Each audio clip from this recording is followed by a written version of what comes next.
IT ದಿಗ್ಗಜ Google 1.3 lakh ಕೋಟಿ ರೂಪಾಯಿ ಹೂಡಿಕೆ ಮಾಡುವ ಎಐ ಅಪ್ ಯೋಜನೆ ಕರ್ನಾಟಕದ ಕೈತಪ್ಪಿ ಆಂಧ್ರಪ್ರದೇಶದ ಪಾಲಾಗಿದೆ.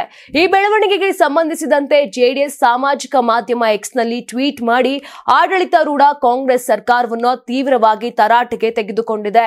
ಗೂಗಲ್ನ ಈ ಮಹತ್ವದ ಹೂಡಿಕೆಯ ಯೋಜನೆ ಕರ್ನಾಟಕಕ್ಕೆ ಬಾರದಿರುವುದು ರಾಜ್ಯಕ್ಕೆ ದೊಡ್ಡ ಹೊಡೆತವಾಗಿದೆ ಎಂದು ಜೆಡಿಎಸ್ ಹೇಳಿದೆ. ಕಾಂಗ್ರೆಸ್ ಸರ್ಕಾರ ಅಧಿಕಾರಕ್ಕೆ ಬಂದ ಬಳಿಕ ಸಿಲಿಕಾನ್ ಸಿಟಿ ಬೆಂಗಳೂರಿನ ಪ್ರಗತಿಗೆ ಗ್ರಹಣ ಹಿಡಿದಂತಾಗಿದೆ ಎಂದು ಜೆಡಿಎಸ್ ವಾಗ್ದಾಳಿ ನಡೆಸಿದೆ.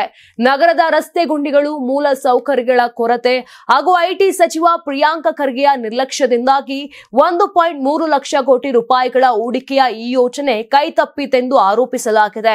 ಗೂಗಲ್ ಸಂಸ್ಥೆ ಆಂಧ್ರಪ್ರದೇಶದ ವಿಶಾಖಪಟ್ಟಣದಲ್ಲಿ ಎಐ ಅಪ್ ಸ್ಥಾಪಿಸಲು ಆಂಧ್ರ ಸರ್ಕಾರದೊಂದಿಗೆ ಒಪ್ಪಂದಕ್ಕೆ ಸಹಿ ಹಾಕಿದ್ದು, ಈ ಯೋಜನೆಯಡಿ 30,000 ಉದ್ಯೋಗ ಸೃಷ್ಟಿಯಾಗುವ ಜೊತೆಗೆ ವರ್ಷಕ್ಕೆ 10,000 ಕೋಟಿ ರೂಪಾಯಿಗಳ ಆದಾಯ ದೊರಕುವ ನಿರೀಕ್ಷೆ ಕೂಡ ಇದೆ. ಇನ್ನು ಗಾರ್ಡನ್ ಸಿಟಿ ಬೆಂಗಳೂರಿನಲ್ಲಿ ರಸ್ತೆ ಗುಂಡಿಗಳು, ಕಸದ ಸಮಸ್ಯೆ ಮತ್ತು ಮೂಲ ಸೌಕರ್ಯಗಳ ಹೀನಾಯ ಸ್ಥಿತಿ ಕಾರಣದಿಂದ ಕಾರ್ಪೊರೇಟ್ ವಲಯ ಈಗಾಗಲೇ ಅಸಮಾಧಾನಗೊಂಡಿತ್ತು. ಈ ಪರಿಸ್ಥಿತಿಯಲ್ಲೇ ಇಂತಹ ದೊಡ್ಡ ಮಟ್ಟದ ಹೂಡಿಕೆ ಯೋಜನೆ ನೆರೆ ರಾಜ್ಯಕ್ಕೆ ಹೋಗಿರುವುದು ರಾಜ್ಯ ಸರ್ಕಾರದ ವೈಫಲ್ಯವನ್ನೇ ತೋರಿಸುತ್ತದೆ ಎಂದು ಜೆಡಿಎಸ್ ಕಿಡಿಕಾರಿದೆ. ಉದ್ಯಮಿಗಳಿಗೆ ಪ್ರೋತ್ಸಾಹ ನೀಡುವುದಕ್ಕಿಂತ ಅವರನ್ನು ಬೆದರಿಸುವ ನಗರಾಭಿವೃದ್ಧಿ ಸಚಿವ ಡಿಕೆ ಶಿವಕುಮಾರ್ ಹಾಗೂ ನಿಷ್ಪ್ರಯೋಜಕ ಐಟಿ ಬಿಟಿ ಸಚಿವ ಪ್ರಿಯಾಂಕ್ ಖರ್ಗೆಯ ನಿರ್ಲಕ್ಷ್ಯವೇ ಈ ಯೋಜನೆ ಕೈತಪ್ಪಲು ಕಾರಣ ಎಂದು ಜೆಡಿಎಸ್ ಟ್ವೀಟ್ ನಲ್ಲಿ ಆರೋಪಿಸಿದೆ. ಇನ್ನು ಈ ವಿಷಯಕ್ಕೆ ಸಾಮಾಜಿಕ ಮಾಧ್ಯಮದಲ್ಲೂ ತೀವ್ರ ಪ್ರತಿಕ್ರಿಯೆಗಳು ವ್ಯಕ್ತವಾಗಿವೆ.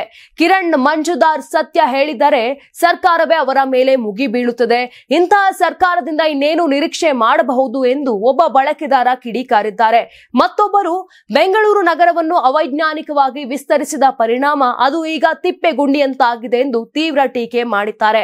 ಒಟ್ನಲ್ಲಿ ಗೂಗಲ್ನ ಎಐ ಅಪ್ ಯೋಜನೆ ಕೈತಪ್ಪಿರುವುದು ಕರ್ನಾಟಕದ ಹೂಡಿಕೆ ವಲಯಕ್ಕೆ ದೊಡ್ಡ ಹಿನ್ನಡೆ ಎಂಬ ಅಭಿಪ್ರಾಯ ಸಾಮಾಜಿಕ ಹಾಗೂ ರಾಜಕೀಯ ವಲಯಗಳಲ್ಲಿ ವ್ಯಕ್ತವಾಗ್ತಿದೆ.